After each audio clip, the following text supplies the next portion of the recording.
আমি এখন আছি জলপাইগুড়ি ডিস্ট্রিক্ট গ্রামে।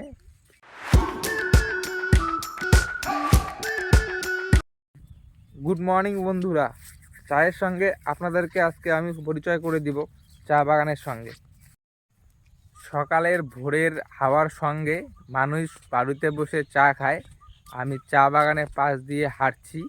আর চা বাগানের যে শুদ্ধ গন্ধ আমার নাকে আসছে, এটা আমার খুব ভালো লাগতেছে।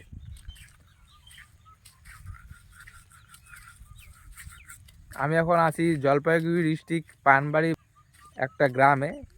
এইদিকে সবার জমিতেই চা ক্ষেত বা চা চাষ করে ওনারা। চা কিন্তু আমাদের খুব উপকারী, প্রতিদিন সকালবেলা আমাদের চা লাগে, যেমন দার্জিলিং টি, গ্রিন টি, আসাম টি। তবে আমাদের এখানে টাটা কোম্পানির টি, অনেক কোম্পানি ভাগ হয়ে গেছে চা পাতা নিয়ে। বিভিন্ন কোম্পানি বিভিন্নভাবে নাম দিয়ে বিজনেস করছে চা পাতাকে নিয়ে, কিন্তু এখানে যে লেবার বা যারা কাজ করে বা যাদের সম্পত্তি ছিল আগে, সেটা ঠিকঠাক মতো নেই। মানে আমার বাবা যেমন কৃষিকাজ করে, বাজারে গিয়ে বিক্রি করে, এখানেও মনে হয় সেম, নিচের লোক কাজ করে তারপরে বিক্রি হয়, টাকা দেয়, সেইভাবেই চলছে সেই ব্যবসা।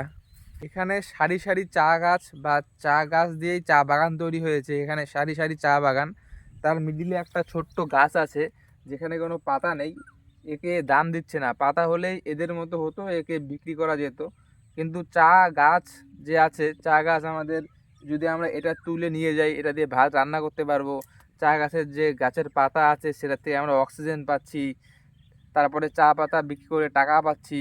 চা পাতা আমাদের অনেক কিছু দিচ্ছে, সেই টাকাতেই আমরা ফ্যাশন করছি, ঘুরে বেড়াচ্ছি। কিন্তু মানুষ হয়ে আমরা তাদের কী দিচ্ছি? অল্প আদর দিচ্ছি, অল্প কীটনাশক দিচ্ছি, আর চা পাতা দিচ্ছে আমাদের অক্সিজেন, আমরা দিচ্ছি কার্বন ডাই অক্সাইড। আমার কাছে আদর মানে হচ্ছে তাদেরকে যে কেটে ছেটে দেয়, মানে আর বড় হতে দেয় না, সেটাই ওদের আদর। আর কার্বন ডাই অক্সাইড দিচ্ছি আমরা, মানে ক্ষতি জিনিস আমরা দিচ্ছি, আর ভালো জিনিস উদ্ভিদ হয়ে আমাদের দিচ্ছে। এইটা একটা চা ক্ষেতের রাস্তা, মানে এটা রাস্তা, লোক যাওয়া আসা করে। ওইদিকে একটা চা ক্ষেত, এই সাইডে একটা চা ক্ষেত। তো এখানে একটা পাইপ দিয়ে রেখেছে, এই যে পাইপটা, এই পাইপটা দিয়ে মানে এদিকে সমস্ত জল এই পাইপ দিয়ে ওই পাশ থেকে আসে, কিংবা এইদিকে কিছু মোটর টোটর কিছু মেশিন আছে, সেই মেশিন দিয়ে ওই পাশে যায়। পাইপের মাথা এখানে, আর এখানে জল পরিবহন করে তারা পাইপ দিয়ে, কিন্তু রাস্তার জন্য মাটির নিচে আসে। এই যে জল দেওয়া হয় প্রতি মাসে মাসে, সপ্তাহে সপ্তাহে জল দেওয়া হয়। জল দেওয়ার সিস্টেমও খুব সুন্দর, ফুলের মতো হয়ে জল পড়ে।